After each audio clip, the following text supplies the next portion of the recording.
presidente Michel Temer tem bastante assunto para conversar com a gente hoje e, novamente, agradeço muito a disponibilidade do presidente em conceder aqui para a Necton essa primeira entrevista após os desdobramentos, não só da eleição da Câmara e do Senado, mas mais recentemente também da Petrobras e da saída do atual presidente e da indicação do general para assumir. Então, o general trabalhou no governo do presidente Michel Temer. A gente já recebeu muitas perguntas aqui, presidente, a gente tem bastante coisa para falar, então vamos dar aqui mais 2 minutinhos. A turma que está aqui nos apoiando está acompanhando a entrada das pessoas, dos convidados, e aí a gente já segue, presidente. Vamos começar, queria novamente agradecer ao senhor pela disponibilidade, e vamos começar falando do evento mais recente, presidente. O presidente Bolsonaro indicou um novo presidente para a Petrobras, não destituiu o anterior, porque a indicação será agora quando termina o mandato. Isso gerou uma instabilidade muito grande no mercado e uma discussão enorme sobre a lei das estatais aprovadas no seu governo. Queria saber do senhor, como jurista, como ex-presidente, houve algum ato do presidente que em algum momento desrespeitou a lei das estatais? Essa é a primeira pergunta. Bom, olha, Marcos, em primeiro lugar, bom dia a todos, né? Mas eu quero dizer o seguinte, eu acho que nessa questão da Petrobras, eu tenho ouvido e lido, né, as mais variadas notícias, de alguma maneira prejudicam a Petrobras, prejudicam os acionistas e, na verdade, prejudica o Brasil, né? É claro, não quero discutir o ato do presidente Bolsonaro, se foi pensado, impensado, como deveria fazer ou não deveria fazer, né? Mas o que ocorre é o seguinte, agora está feito. E feito como está, eu acho que o ideal seria que as pessoas se entendessem lá na Petrobras. Eu sei que hoje está havendo uma reunião do Conselho, né, para examinar essa indicação. E eu acho que deve solucionar rapidamente. Porque você veja, Marcos, do momento que se solucione, que se pacifique a questão da nomeação do novo presidente da Petrobras, é claro que as ações que perderam 20%, 22%, não é? Elas voltam a subir novamente, não é? A Petrobras tem uma credibilidade muito grande, pelo menos foi construída ao longo do tempo. Houve momentos mais difíceis no meu governo, nós recuperamos a Petrobras, não é? E eu acho que ela tem uma vitalidade extraordinária no próprio mercado. Então, eu acho que quanto antes resolver-se essa questão interna na Petrobras, tanto melhor para o acionista, para a Petrobras e para o nosso país. Agora, de fato, se você me pergunta, ele cometeu alguma impropriedade em face da lei das estatais? Não cometeu, porque nós aprovamos no meu governo a lei das estatais, que foi uma maneira, né, de moralizar a administração das estatais, na medida em que, Marcos, estava para ser votado ainda na Câmara dos Deputados, esse projeto de lei, que, entre outras proibições, proibia, por exemplo, que aqueles que exerceram atividade política nos 36 meses anteriores a uma eventual nomeação pudessem ser nomeados. Isto impediu, naturalmente, as nomeações de natureza exclusivamente política, né? E, aliás, não só na administração, como também no conselho da Petrobras. Quer dizer, as pessoas têm que preencher certos requisitos. Por exemplo, para ser presidente tem que ter uma experiência nessa atividade administrativa. Você veja, no caso do Lula, né, eu não vou chamar de general, porque a essa altura ele está há muito tempo na inatividade, não, né? Está fora do cargo, fora da função, né? Portanto, é um civil como esteve outro. No governo do senhor também? Foi ministro da Defesa, já não estava mais nas forças militares, era, portanto, um civil. E depois foi para Itaipu, portanto, ele tem experiência. E por isso que há poucos dias até eu disse, olha, eu acho que vão se surpreender com a capacidade administrativa do Lula e Silva, né? Eu acho que ele tem condições para gerir a Petrobras. Então, o que eu acho é o seguinte, como as coisas estão feitas, não vamos ficar reclamando e fazendo análises, etc. Eu acho que agora tem que resolver.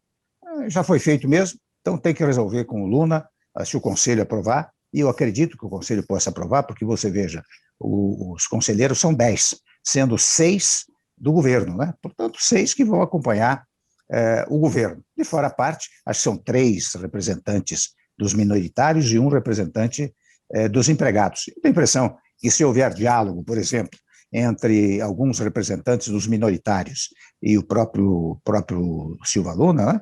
Eu acho que logo se resolve isso, em poucos dias se resolve e o mercado se pacifica. O mais importante para todos, e eu imagino que para você que está no mercado financeiro, né, e os que estão no mercado financeiro, é que se pacifique essa situação e que a Petrobras, a ação volte a crescer novamente. Não causa prejuízo à Petrobras, não causa prejuízo aos acionistas, né? Pois é, presidente, o senador Tasso Gereissati, que foi relator da lei das estatais, ele entrou ontem com um pedido na CVM ao presidente Marcelo Barbosa, que analisasse o caso, porque, na opinião do senador e relator da lei, a indicação teria aí um cunho que não seria defender os interesses da empresa, e sim um cunho político. Mas acho que está respondido nessa pergunta que eu fiz anteriormente. Se o senhor quiser fazer algum comentário também, fique à vontade, senão a gente passa para a próxima pergunta, que também é seguindo a linha da Petrobras. Olha, o senador Tasso é muito competente. Aliás, foi, como você lembra muito bem, o relator dessa matéria importantíssima para o país. Foi até, convenhamos, Marcos, eu agilizei a votação dessa matéria no meu governo, lá na Câmara dos Deputados, porque eu queria recuperar as estatais. As estatais brasileiras estavam numa situação muito delicada, né? Muitas vezes deficitária, como era, aliás, o caso da Petrobras.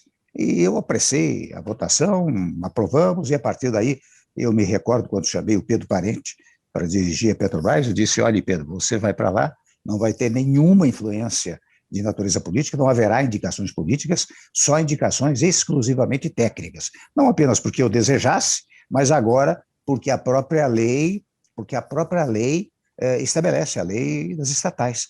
Então, eu acho que, neste momento em que as coisas estão definidas, e veja bem, eu não estou vislumbrando, não sei bem quais são os argumentos do senador Tasso, né?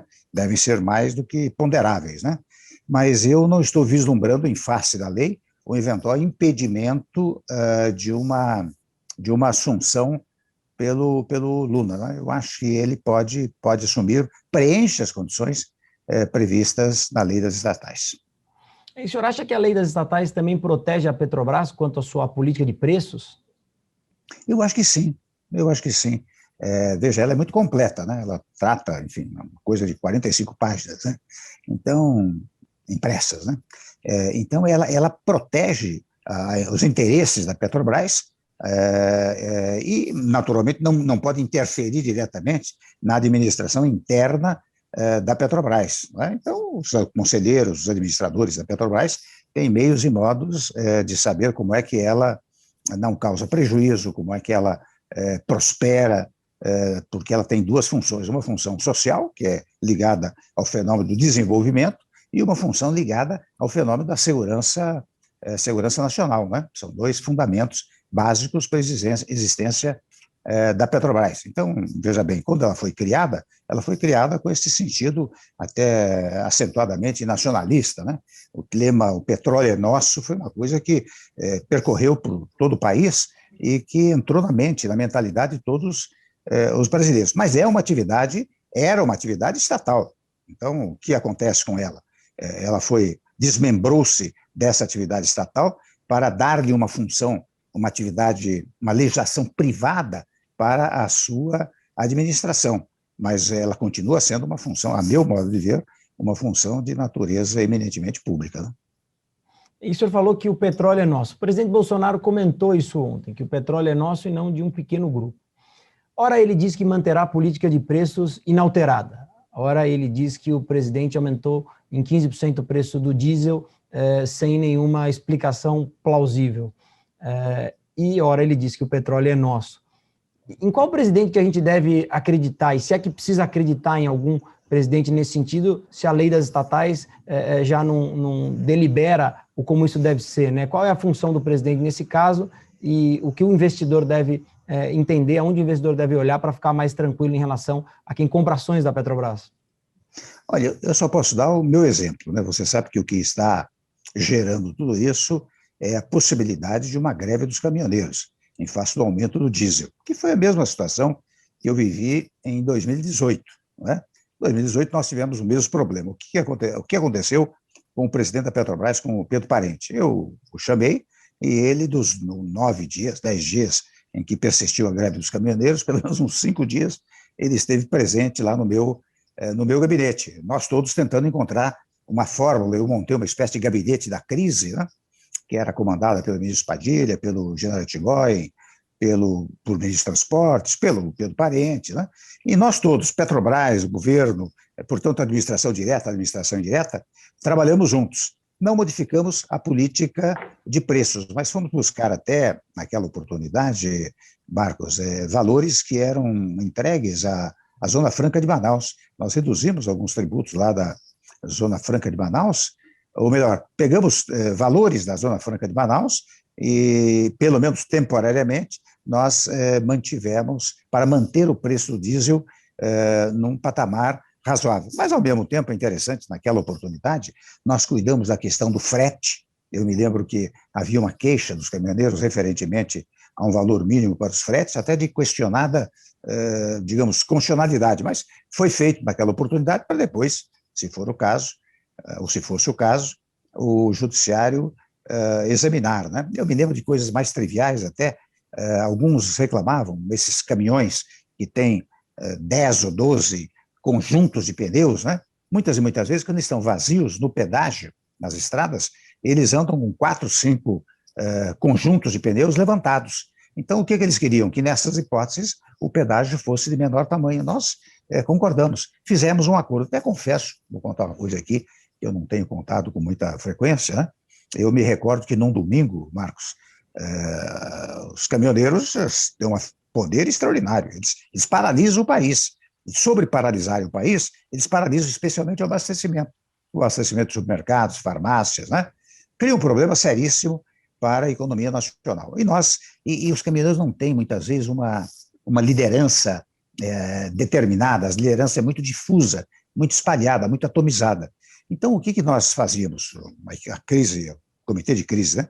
Conversava com várias lideranças, mas quando chegou num determinado domingo, eu os chamei a comitê, e disse, olha, minha gente, ou nós fazemos um acordo hoje, ou amanhã não tem mais governo, porque vai começar a faltar comida em supermercado, remédio em farmácia, e daí o povo vai para as ruas. E quando o povo vai para a rua, o governo cai, né? Então nós precisamos resolver isso hoje. E graças a Deus, quando foi 6 horas da tarde, nós acabamos fazendo um acordo, 7, 8 horas da noite, 19, 20 horas, eu pude anunciar o acordo, e com isso acabou a greve dos caminhoneiros, né? Então, digo eu, por que eu estou contando isso? Porque, de igual maneira, o que o presidente Bolsonaro está fazendo é tentando evitar uma greve dos caminhoneiros, né? É preciso, agora cada um tem seu estilo, né? Por exemplo, se ele tivesse anunciado, pré-anunciado, olha, como vence o mandato do presidente da Petrobras em 20 de março, eu estou pensando fazer uma modificação, acho que é útil uma modificação, estou conversando aqui, afinal os caminhoneiros representam um grande potencial da força produtiva nacional, nós estamos vendo isso, ia preparando o terreno, mas ele é mais, digamos, mais direto, né? E foi dessa forma direta que ele fez a modificação. Mas, presidente, eu queria também fazer um comentário. O senhor falou da participação do Pedro Parente, né, que ele esteve no gabinete do senhor nessa crise.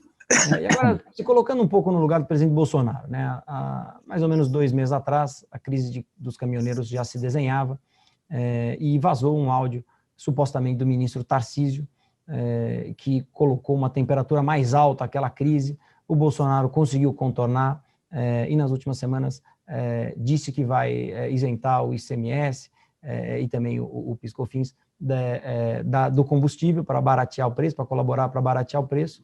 Mas logo depois disso, a Petrobras faz o legítimo reajuste que está na sua política, mas de 15%, e o seu presidente dá uma declaração de que ele é presidente da Petrobras, que nada tem a ver com os caminhoneiros. Isso também deixa o presidente Bolsonaro numa saia justa.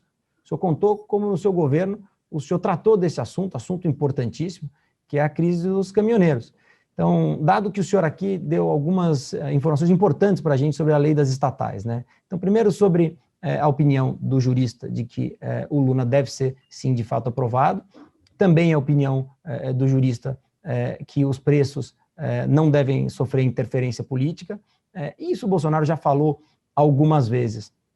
Mas, de fato, a forma como o presidente agiu abalou a credibilidade, não só da Petrobras, mas de diversas estatais, né? E o senhor, como ex-presidente, Como recuperar essa credibilidade, né? Muita gente aqui pede se o senhor pudesse dar um conselho para o presidente Bolsonaro. Eu sei que o senhor não gosta muito dessa história, porque conselho é quando ele mesmo pede, né? Mas o senhor, como ex-presidente, como recuperar essa credibilidade que foi arranhada no último dia? Eu acho, em primeiro lugar, viu, Marcos, que essa coisa das demais estatais não foi bem em função da questão da Petrobras, foi em função de uma fala que ele fez há poucos Declaração dias. no sábado, né? Mas foi no sábado, uma declaração, olha, vem mais aí, né? E eu só cuido de tubarões, né? Então, do tipo, vou pegar gente grande aí, de grandes estatais. Foi isso que, penso eu, abalou um pouco o mercado nas demais estatais, né? Primeiro ponto. O segundo ponto, aí, Marcos, é preciso diálogo, né? Cada um tem o seu estilo. O presidente Bolsonaro é de um estilo mais direto, até diria mais objetivo, né? E ele vai tomando atitudes, de alguma maneira, mais emotivamente, né? E isso é que cria, às vezes, um problema superável. Você vê que ele vem superando, ele toma as atitudes, cria-se um problema e logo depois este problema é solucionado. Você veja, volta ao caso da Petrobras. Se hoje o Conselho admitir a história da indicação do Luna e, ao depois, consolidá-lo como presidente, a Petrobras toma o seu rumo novamente, porque nós recuperamos a Petrobras naquele período, Marcos, e ela vinha vindo em recuperação cada vez mais acentuada. Então, será vamos dizer assim, mais à frente, isso daqui deve ser considerado um abalo sísmico, e como abalo sísmico, logo passa, né? É importante que ele não deixe muitas vítimas em face do abalo sísmico. Eu achei que o senhor ia falar que era uma marolinha, mas acho que isso é frase de outro ex-presidente. Presidente, senhor, só para terminar o assunto Petrobras, o senhor comentou sobre o general Silvio Luna, e eu queria que o senhor, por favor, dissesse um pouco mais. O senhor comentou sobre a experiência dele e disse também sobre o trabalho que ele fez no Ministério e agora em Itaipu. Então, na opinião do senhor, ele é completamente preparado, é um cara pacificador? Qual é o perfil que a gente pode esperar do novo presidente da Petrobras?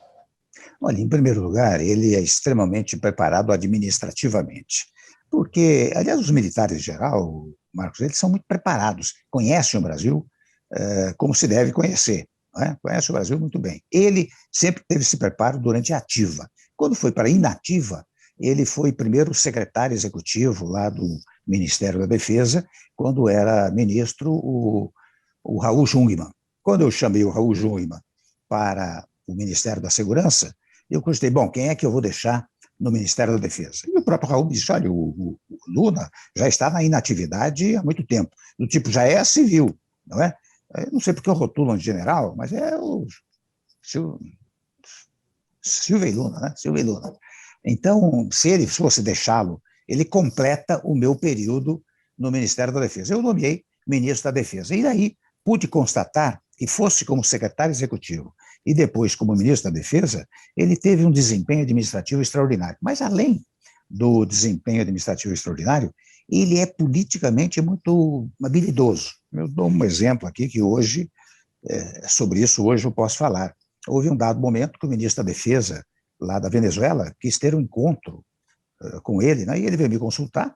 Eu disse, olha, faça uma coisa discreta, porque nós, no Brasil, e eu no governo, criticava muito o regime político da Venezuela. Não criticava a Venezuela nem o povo venezuelano, porque nessas relações internacionais, Marcos, ela é uma relação institucional, ela é de país para país. Portanto, nós temos que ter esta consciência. Podemos criticar o regime político, mas não podemos criticar o Estado enquanto instituição. Tanto isso é verdade que veja o número de refugiados venezuelanos que vieram para o Brasil. E o Luna, com muita discrição, foi lá, teve encontro com o ministro da Defesa da Venezuela, ajustaram vários ponteiros que deveriam ser ajustados no tocante aos refugiados venezuelanos, e especialmente no tocante ainda às relações comerciais que nós continuamos a manter com a Venezuela no interesse da produção nacional. Então, estou dando dois fatores indicativos dele. Bom, muito bem, termina o governo, e eu fico sabendo, e depois até aplaudi, que ele foi para Itaipu.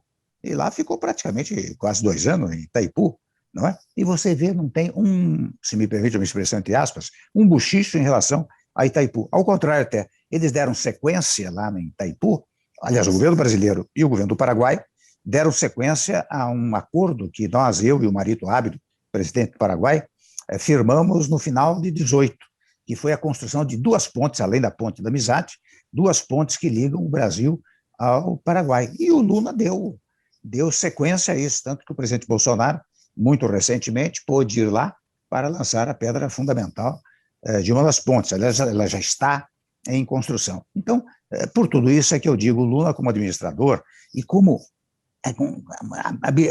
muita habilidade político-administrativa, ele foi capaz de gerir o Ministério da Defesa, depois de Itaipu, e espero, mais do que esperar, tenho certeza, de que o fará na Petrobras, né? É bem relevante a opinião do senhor, porque uma das perguntas de quem nos assiste é sobre os militares no governo, né? E o que o senhor acha da quantidade de militares que o Bolsonaro tem colocado no governo? Porque, no caso do general Luna, o senhor está tecendo elogios e está nos fazendo conhecer melhor o general, acho que isso é muito positivo.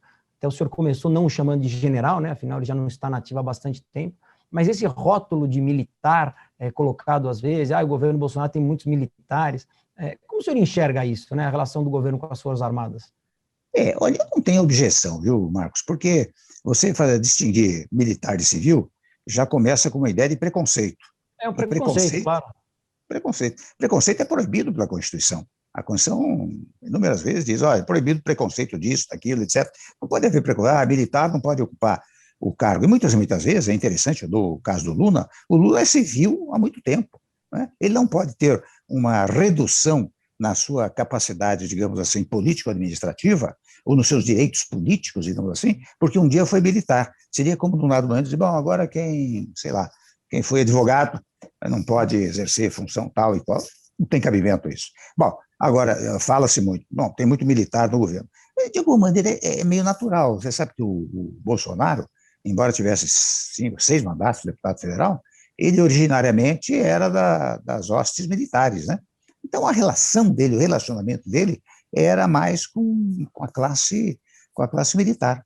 Talvez, estou apenas imaginando, talvez tenha sido esta a razão pela qual, ao chamar pessoas para o governo, ele chamou muitos militares ou egressos do militarismo, né? O presidente, o senhor comentou na lei das estatais sobre um político, ou que exerceu o cargo político nos últimos 36 meses, não poder ser indicado.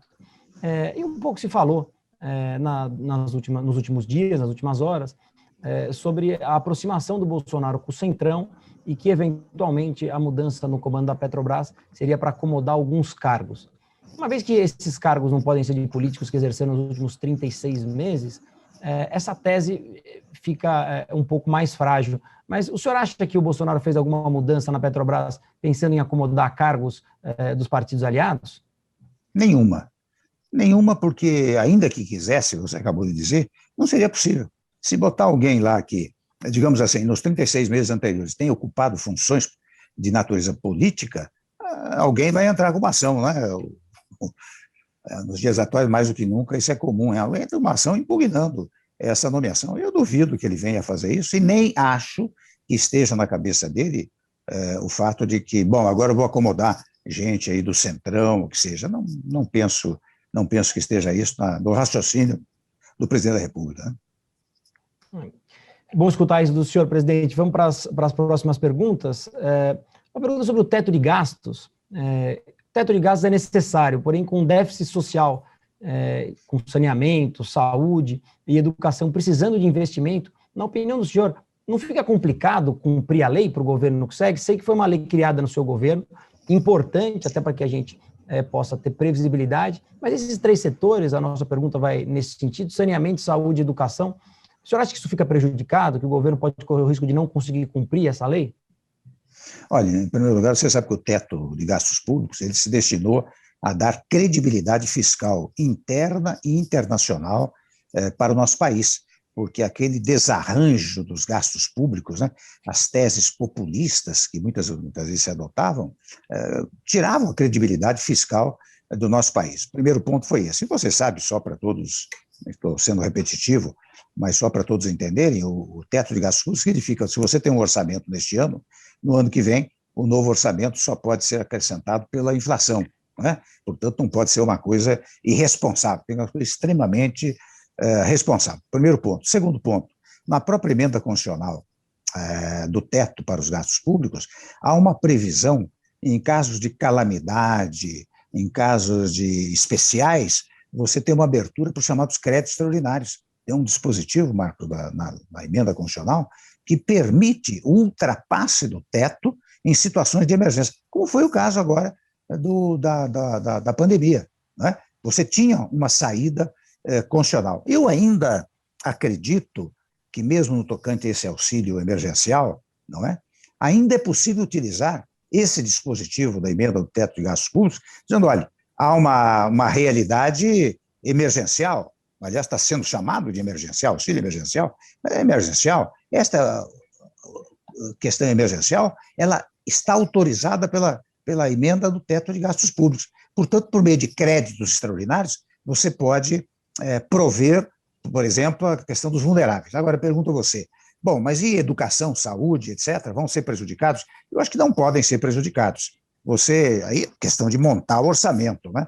Eu me recordo quando propusemos a PEC do teto de gastos públicos, ela foi chamada de, como é que era?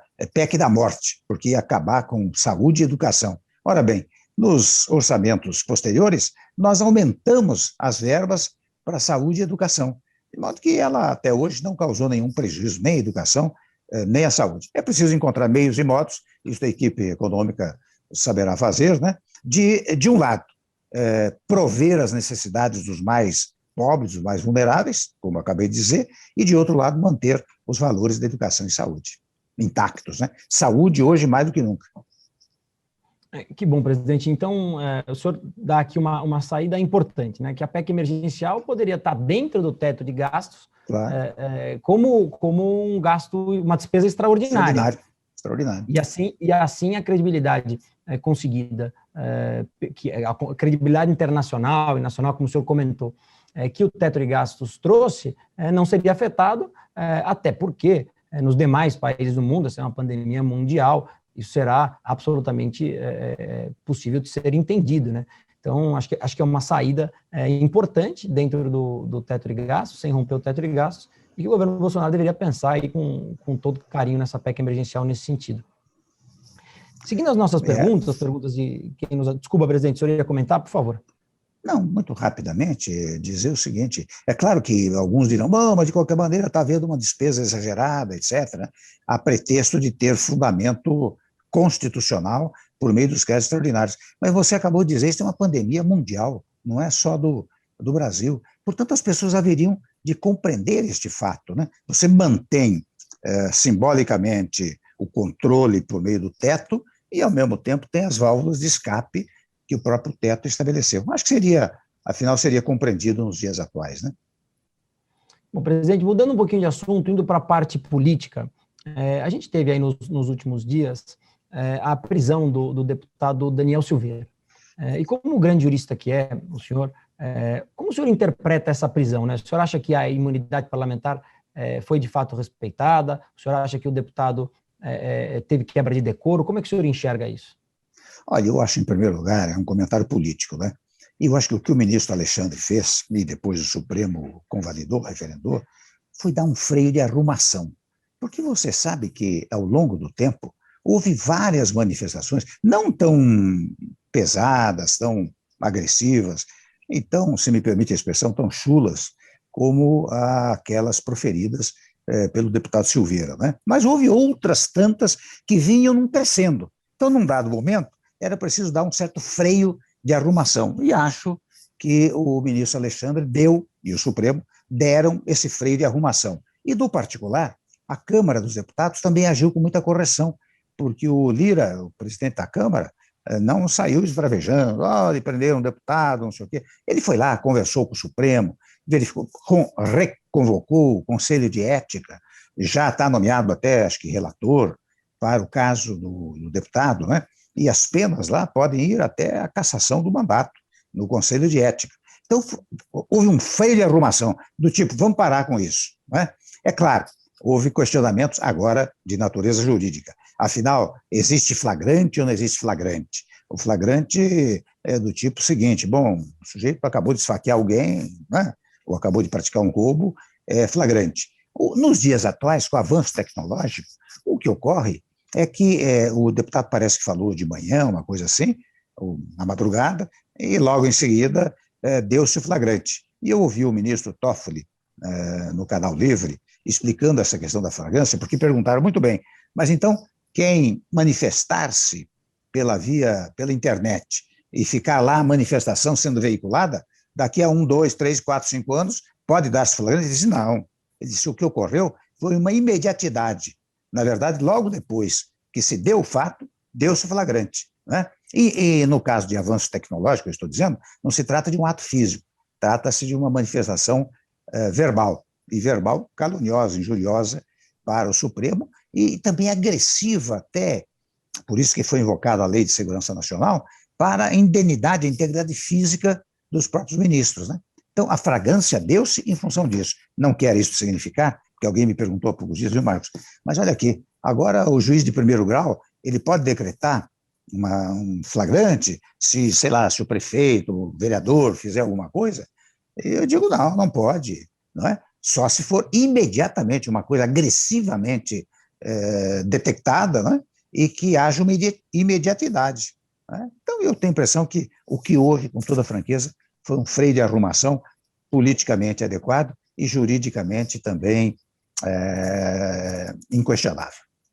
Presidente, a gente ainda tem a reforma administrativa, a reforma tributária para conversar e também a governabilidade com o novo presidente da Câmara e do Senado, mas eu queria aproveitar o tema e se o senhor me permite a brincadeira, o senhor acompanha os memes ou as brincadeiras da internet, presidente, volta Temer, o senhor tem acompanhado isso?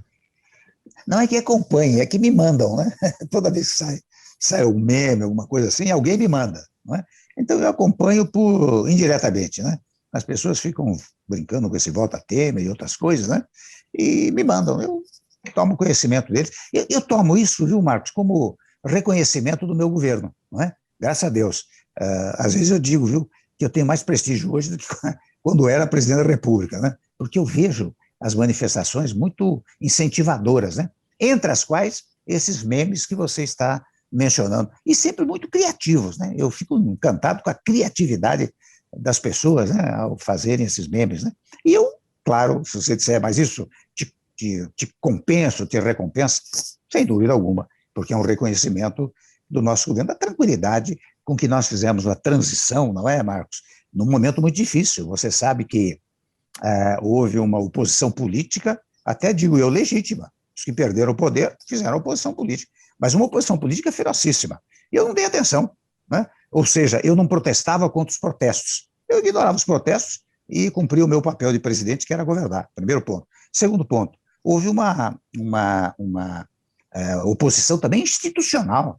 Você se lembra das coisas que fez o ex-procurador-geral da República, alguns veículos de comunicação, né, que tentaram me derrubar, etc. Eu também não dava importância, ia governando. Ou seja, nós fizemos uma transição tranquilíssima, fizemos reformas indispensáveis para o país, recuperamos estatais, reduzimos a inflação, reduzimos os juros, ou seja, eu entreguei uma estrada asfaltada para o governo que chegou, que foi o governo do presidente Bolsonaro. Né?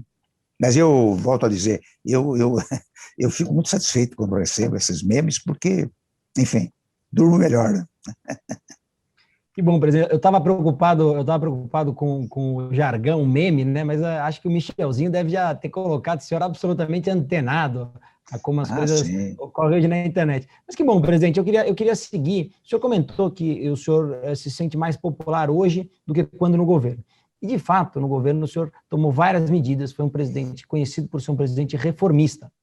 Isso fez com que o senhor tivesse uma popularidade muito baixa quando governava, né? Mas, mesmo assim, o senhor contou com o apoio da Câmara e, habilmente, politicamente, conseguiu aprovar reformas importantes. Bolsonaro agora tem um novo cenário. O presidente da Câmara e o presidente do Senado foram eleitos com o seu apoio. Você acha que, de fato, o Bolsonaro agora tem uma base de governabilidade? Eu acho que vai ajudá-lo muito.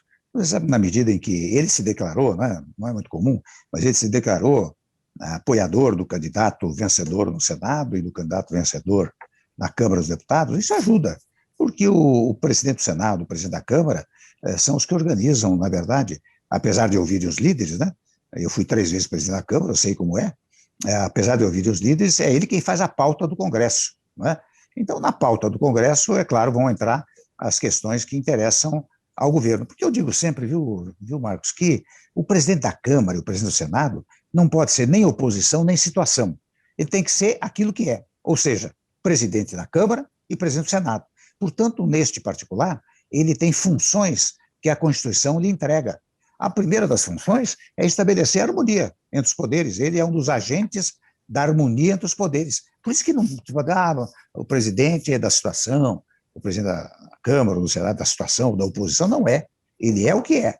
É o que acabei de dizer, presidente da Câmara, presidente da Câmara. Então, eu acho, e eu fiz isso, olha, eu fui presidente da Câmara 2 vezes no governo Fernando Henrique, e uma vez no governo Lula, não é? E quando os projetos chegavam lá, eu, claro, que quando o executivo tinha harmoniosamente conversava, em face da harmonia, eu fazia tramitar aqueles projetos. Quando eu verificava que era praticamente impossível, eu ia ao presidente, não é? Porque aqui eu faço um pequeno corte, viu, Marcos? Hoje criou-se no Brasil a ideia de que quem está num poder não pode conversar com outro poder. O presidente da Câmara foi conversar com o presidente da República, vai ser influenciado, ou então não pode conversar com ninguém do Supremo Tribunal ou do Tribunal de Contas. Imagine o presidente, o ministro tal foi à casa do presidente da República. A pessoa não lê a Constituição, né? E sabe por que eu falo isso, Marcos? Porque é uma oportunidade que eu estou tendo aqui, não tem outras ocasiões, para acabar com esse preconceito, se me permite uma expressão fortíssima, ignorante de quem não botou os olhos na Constituição e que diz que para ter harmonia é preciso ter diálogo. E para ter diálogo, nós precisam fisicamente fazer ouvir sua voz, não é? Então as pessoas têm que conversar. Então, digo eu, respondendo finalmente a sua pergunta, realmente a circunstância dos dois terem sido apoiados muito enfaticamente, né, pelo presidente da República vai ajudar nessa interlocução, não tenho dúvida disso. E antes de entrar, então, de fato, na tramitação das reformas, em especial administrativa e tributária, da qual vamos querer saber a opinião do senhor, tem uma pergunta aqui sobre a vacina. O senhor já se vacinou, presidente? Acho que essa é a primeira pergunta, para saber se o senhor está bem. A gente está preocupado aí com o senhor. O senhor já tomou a vacina? Ainda não, sabe que não chegou a minha vez. Até eu confesso a você, muitas vezes me ofereceram a oportunidade de tomar vacina, eu disse, não vou tomar não, vou esperar a minha vez, quando chegar a minha idade eu vou tomar vacina, porque se eu tomar antes, vão dizer, com muita razão, que é um privilégio, então não tomo. Estou esperando chegar a vacina, mas logo vai chegar. Graças a Deus, tem uma idade já avançada. Nesse ponto é uma vantagem, né, presidente? Vantagem. Presidente, a pergunta também continua perguntando sobre a velocidade da vacinação no Brasil, né? E na opinião do senhor, o que podia ser feito para que essa vacinação fosse mais rápida e a gente conseguisse vacinar o maior número de pessoas no menor tempo possível? Bom, adquirir o maior número de vacinas, né? Eu, muito modestamente, você sabe que eu colaborei para a vinda de insumos da China aqui para o Brasil, para o Instituto Butantan e para o Oswaldo Cruz, né? Eu cheguei a falar com o ex-embaixador da China, que hoje, aqui no Brasil, que hoje está no governo chinês, falei com o embaixador aqui do Brasil, como um cidadão comum, mas dizendo, olha, e aliás a pedido também de governantes, né? Eles me pediram um auxílio sabendo das boas relações que eu mantive com o Estado chinês ao longo do meu governo, com o Estado chinês, com o Estado americano, enfim, com todos os estados do mundo, né? Mas eu pedi a eles até, disse, olha, se for possível, transmita ao presidente Xi Jinping um pedido meu, de natureza pessoal, que hoje não ocupo nenhum cargo, mas eu entretive uma boa relação com o presidente da China, e eu tenho a impressão que chegou aos ouvidos dele, né? Tanto que os insumos vêm vindo aí da China, já veio uma parte, virá outra parte, né? Agora, eu acho que tinha que haver mais velocidade. No particular, eu diria o seguinte, o nosso presidente Bolsonaro, que faz o possível para governar bem, né?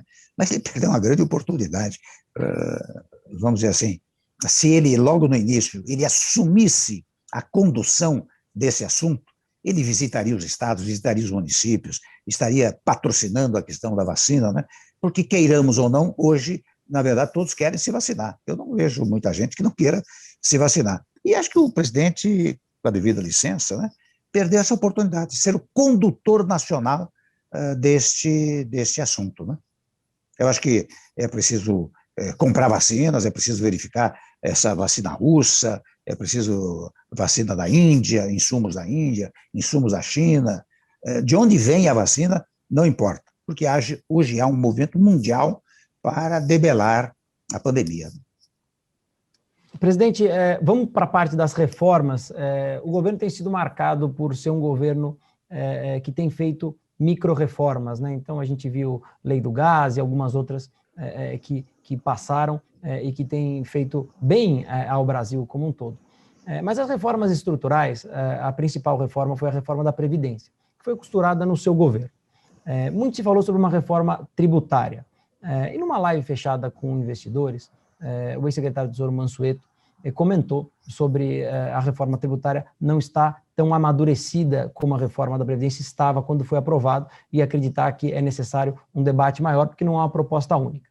Dito isso, a reforma administrativa parece que passou um pouco na frente e ontem o presidente da Câmara, Lira, disse que vai pautar a reforma até o primeiro trimestre, espera que isso evolua. Qual é o sentimento do senhor em relação à reforma administrativa? O senhor acha que está caminhando? O senhor acha que ela vai, de fato, ser feita aí no primeiro trimestre, a sua primeira fase? Você acha que vai ser uma reforma tímida? E sobre a tributária, o senhor de fato acha que ela ainda precisa amadurecer mais? Olha, duas coisas. Primeiro, em relação à reforma administrativa, eu reconheço que é uma reforma de difícil aprovação. Você sabe que as corporações funcionais, estou dizendo corporação, não é de escriturário, não, estou dizendo de todas as corporações funcionais, inclusive das grandes corporações, tem um poder extraordinário, Marcos, no Congresso Nacional. Tem contatos mais variados e pressionam o Congresso, né? Então, você passar uma reforma administrativa não é fácil. Eu, por exemplo, no meu governo, o que eu fazia era uma reforma administrativa silenciosa, do tipo, vamos eliminar milhares de cargos em comissão, fazia por ato administrativo. O Banco do Brasil, naquela oportunidade, fechou várias unidades, né? E o presidente do banco até me disse, olha, presidente, eu abri um plano aqui de demissão voluntária e nós estamos economizando não sei quanto aí, por causa dos servidores que se inscreveram nesse plano. Nós estamos reduzindo, enxugando a máquina administrativa do Banco do Brasil. Mas era feito administrativamente. Quando você propõe no Congresso Nacional, as corporações vão lá e trabalham intensamente para tentar impedir. É certo que, ao que eu sei, esta reforma só prevê o futuro e não se aplica ao presente, né? Aqueles que hoje ocupam cargos e funções públicas. Eu confesso a você que, se não aplicar para o presente, também a economia que se fará será inexpressiva, não é? Então, não sei bem qual é o objetivo de uma reforma administrativa que não alcance um eventual sacrifício dos eventuais servidores em geral. Né? Mas gera uma previsibilidade, não gera, presidente? Porque mesmo que seja para o futuro, claro, o governo está colocando ali, parecido claro, até com a Previdência, com algumas modificações, né? Algumas pessoas vão ter que cumprir alguns anos a mais, mas cria uma previsibilidade, você não acha? O que você está dizendo é o seguinte, você tem que fazer o que é possível e não o desejável. E realmente percebe-se que o que é possível fazer agora é isso. Então você dirá, bom, até porque não é interessante o brasileiro no geral, ele tem a mania de achar que quando sai uma lei, o mundo muda, né? Com a simples promulgação daí não é assim. Você tem que aplicar a lei, você tem que esperar um tempo. Nesse sentido, estou de acordo com você. Agora, no tocante à reforma tributária, eu creio que não está, aqui eu concordo com o Mansueto, né? Que foi uma bela figura na minha administração, né? Ajudou muito lá no setor fazendário, né? Mas eu quero dizer que, embora não esteja suficientemente amadurecida, ela nunca esteve tão próxima do amadurecimento como nos dias atuais. Olha, eu acabei de dizer que eu presidi a Câmara 3 vezes, pelo menos em 2 vezes eu tentei levar adiante a reforma tributária e não conseguia, porque ela envolve os interesses da União, Estados, municípios, Distrito Federal e contribuinte. Uma equação difícil de você resolver. Mas eu creio que essas coisas foram se verificando ao longo do tempo e hoje ela está próxima do amadurecimento. Acho que não se deve deixar de tentar a reforma tributária ainda neste ano, não é? No ano que vem já é mais complicado, porque logo depois dos meses de maio, por aí começa a história das eleições, né, presidenciais, para governadores, etc., fica mais difícil. Mas este ano é o ano ideal para fazer a reforma tributária. De que maneira? Uma reforma que se rotule como uma simplificação tributária, uma desburocratização tributária, porque não vamos imaginar uma reforma tributária que venha a reduzir tributos. E com toda franqueza, eu acho absolutamente inviável, especialmente em face da realidade atual. Agora, o que é que existe no presente momento, Marcos? Existe uma emenda constitucional no Senado, acho que é a de número 110, uma na Câmara, a 45, que é relatada pelo Baleia Rossi, e as propostas do governo. A meu ver, a meu sentir, o que se deve fazer, e eu acho que até vem sendo feito nos últimos tempos, em todos os embaraços, né, é esses três setores se unirem e disserem, olha, vamos aproveitar um pouco de cada reforma, vamos ver o que é aproveitável de uma vez só e vamos fazer um projeto único para aprovar na Câmara e no Senado, né? Eu acho que a partir daí seria possível aprovar a reforma tributária. Então, mais uma vez, concordando com o Mansueto, que é preciso amadurecer um pouco mais, mas dizendo que nunca esteve tão próximo do amadurecimento como está hoje. Não podemos perder a oportunidade, né? Presidente, dizem que politicamente, quando um presidente é eleito, o primeiro um ano e meio de mandato é um momento onde o presidente deve encaminhar todas as suas pautas prioritárias, porque ele está ali numa lua de mel com o Congresso, com sociedade, os votos o impulsionam bastante. O governo Bolsonaro, apesar de aprovar a Previdência, né, a mudança da Previdência, teve muitos atritos com a Câmara, né? E agora com a Câmara e com o Senado, com novas lideranças, será que o governo vai aproveitar agora essa lua de mel? O senhor imagina assim também? Eu acho que sim, viu? E, aliás, é oportuno que aproveite. E convenhamos, você tem razão. O primeiro ano e meio, né, 2 anos, são os anos férteis para você fazer grandes modificações, né? Eu fiz no meu governo com 2 anos e 7 meses de governo, né? Agora, eu reconheço que a pandemia também paralisou tudo, né? Você veja, nós estamos há 1 ano com o coronavírus, né? E ela deu uma paralisada nas coisas, ou seja, as mentalidades se voltaram para a questão da vacinação, para a questão do combate à pandemia, os valores mesmo que foram destinados pelo governo federal aos vulneráveis, à micro, pequena empresa, não é? Foi fruto de uma nova política econômico-administrativa. Então, isso deu uma paralisada nessa ideia de que vamos aproveitar os 2 primeiros anos para fazer tudo. Agora, como ela está, não digo passando, mas começando a passar, né, a pandemia, eu acho que é o momento do presidente aproveitar e transferir aquele ano inicial para este ano, que é o ano 2021. Aproveitar o Congresso Nacional e fazer as reformas necessárias, né?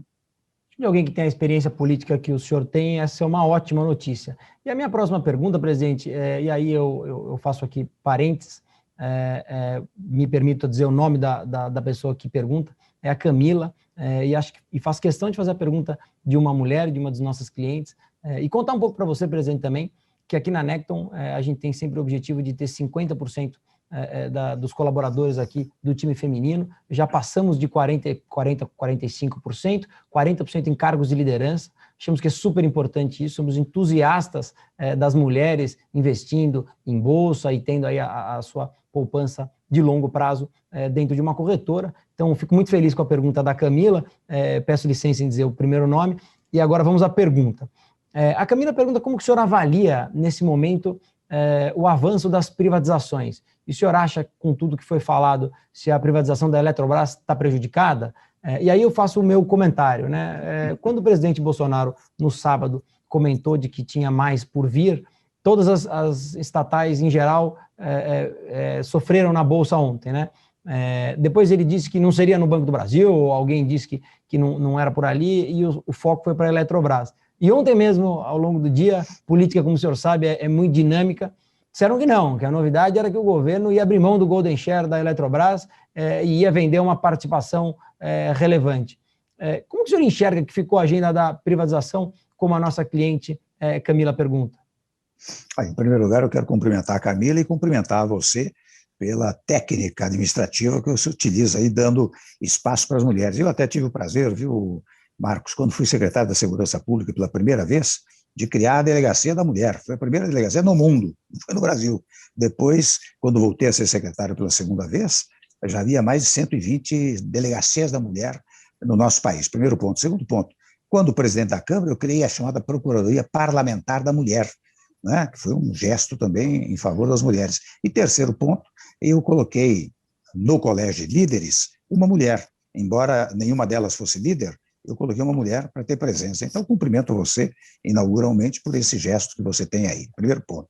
Segundo ponto, é que eu não creio que as privatizações sofram uma solução de continuidade. Olha, está lá no Ministério da Infraestrutura o Tarcísio Freitas, que estava ao meu lado no Palácio. Ele era o secretário executivo do Moreira Franco, que era o secretário na época lá no Palácio, que cuidava da chamada PPI, Programa de Parcerias e Investimentos. E ele é que montou todas aquelas privatizações que se deram no meu governo e continuaram a dar-se no governo Bolsonaro. Até uma ocasião, falando com ele, ele me disse, olha, presidente, o senhor vê que nós estamos fazendo tudo aquilo que estava já praticamente pré-datado. Eu acho que as privatizações vão continuar, porque se você pegar a história, interessante, 2 minutinhos aqui, a história da administração pública brasileira, o Marcos, é mais ou menos o seguinte, lá atrás, né, só havia administração direta, não havia administração indireta. Com o tempo foi se verificando que era preciso agilizar a prestação do serviço público, criaram-se as autarquias, que foi uma descentralização, uma administração indireta. Não é? Mais adiante, verificou-se que precisava dar novos passos, daí que surgiram as empresas públicas e as sociedades de economia mista, até utilizando, digamos, legislação do direito privado, que é a agilidade para a prestação do serviço público, mas sempre serviço público. Mais adiante, verificou-se o seguinte, olha aqui, há certas matérias que não precisam ficar por conta do Estado, do poder público, de fora a parte de segurança, educação, saúde e outros temas aí, segurança nacional, o mais acho que pode ser privatizado, não é? E aí você vai à Constituição e diz, a Constituição autoriza essa privatização? Autoriza, porque a Constituição é plena de dispositivos que incentivam a iniciativa privada. Então, eu penso que foi em função desse histórico, né? E nesse momento nós chegamos à ideia das privatizações, que não é recuável. Eu acho que as privatizações vão continuar. Se não privatizar de uma vez, haverá concessões, autorizações, de maneira a colocar a iniciativa privada juntamente com o poder público. Né? Presidente, a gente está chegando perto do nosso tempo, mas eu vou aproveitar para fazer as últimas e curtas perguntas. Um dos nossos clientes pergunta sobre o 5G. O senhor acha que algo muda? Sei que o senhor foi contratado para dar parecer para uma empresa de telefonia, mas a gente queria saber a opinião do senhor em relação ao 5G. Se algo muda do que já está aí e se a gente vai ter novidades daqui para frente. Olha, o 5G, eu ouvi uma exposição sobre o 5G, é uma coisa estupenda, né? Quer dizer, um avanço tecnológico extraordinário, não é? Na área da saúde, na área da segurança pública, na área das comunicações em geral, um avanço extraordinário. Isso está para ser implantado no nosso país. Na verdade, acho que 3 fornecedores desses equipamentos, né? A Huawei, para que eu dê um parecer jurídico, até um simples parecer jurídico, a Ericsson e a Nokia, não Nokia, né? Acho que são as 3 fornecedoras desses equipamentos. O Estado brasileiro, num dado momento, vai abrir licitações para isso, eu estou supondo, né? E a partir daí eu acho que nós teremos mais um avanço tecnológico. Ou seja, a história da implantação do 5G, depois do 2G, do 3G, do 4G, do 4,5G, vai chegar no Brasil. Presidente, qual o tamanho do poder do presidente da Câmara? O senhor que já foi presidente da Câmara por 3 vezes. Você sabe que é relativo. Como relativo é o poder do presidente da República. Nós temos uma mentalidade muito centralizadora e quase autoritária. Nós achamos que o presidente da República pode tudo, e não pode. Ele pode junto com o executivo, né? Porque o poder executivo depende do poder legislativo. Não é? Se não tiver o apoio do legislativo, não consegue governar. Não é? Você vê, você manda projetos de emenda constitucional, projetos de lei, tem que aprovar no legislativo. Você dita medidas provisórias, tem que aprovar no legislativo. Então, voltando agora ao presidente da Câmara. O presidente da Câmara tem um poder mais ou menos limitado, porque, no geral, ele não pode ser autoritário. Não é? Eu dou exemplo, quando eu era presidente da Câmara, Marcos, eu não fechava a porta do meu gabinete. Entrava quem quisesse, são todos seus colegas. Primeiro ponto. Segundo ponto, quando se define a pauta, no geral, o presidente pode influenciar, o presidente da Câmara, mas ele reúne os líderes para decidir qual é a pauta, não é? E muitas decisões dele são examinadas pelo plenário da Câmara, não é? Não é um poder absoluto. é um poder relativo. Presidente, para 2022, sei que o senhor vai dizer para mim que está longe, mas o presidente Bolsonaro certamente será candidato à reeleição, não sabemos ainda por qual partido nem com qual vice. A nossa audiência aqui, em várias perguntas, vou tentar resumir em uma, mas comentaram sobre a popularidade do ex-ministro e ex-juiz Sérgio Moro, sobre a possibilidade de algum outlier, e até mesmo sobre a possibilidade do João Dória, que há pouco tentou reorganizar o PSDB em torno de si próprio para ter uma candidatura mais construtiva para 2022. Qual a sua opinião sobre a eleição de 2022? Está muito aberto? O senhor enxerga aí já alguns campos políticos definidos e esses outliers, Sérgio Moro, Luciano Huck, como que o senhor enxerga? Eu acho que ainda está aberto, né, Marcos? Você veja, possivelmente tudo indica que o presidente da República vai para a reeleição, vai tentar a reeleição. Segundo, há um outro campo, né, um campo do que vamos chamar, rotular, eu sou contra os rótulos, da esquerda ou da extrema esquerda que seja, né, que também é dividida. Você veja que, mesmo lá, o PT não está ligado ao PSB, nem, quem sabe, ao PDT, há uma divisão. E, por sua vez, o chamado centro, e eu mais uma vez digo, eu sou contra a rotulação, o que o povo quer, na verdade, mas é resultado.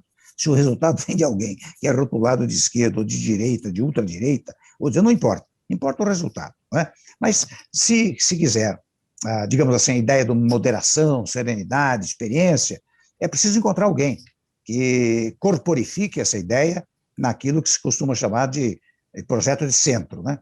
E também aí eu não vejo muita unidade, eu vejo muita divisão. Então aí eu volto à sua afirmação, que é verdadeira. Ainda está longe para decidir para dizer o que vai acontecer, né?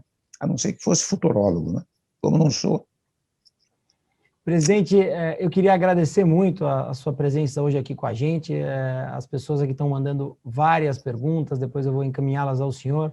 Algumas delas estão mandando aqui o telefone do Planalto para o senhor ligar lá e passar um pouco dos seus conselhos e da sobriedade, de que o problema não é fazer as mudanças que se acha que tem que fazer, mas a forma que se comunica. Então, fica esse recado também da sociedade para o senhor em agradecimento à participação que o senhor teve hoje com a gente e paciência para esclarecer as dúvidas dos nossos clientes e dos nossos investidores. Passo para o senhor fazer as considerações finais. Aí, por favor, presidente.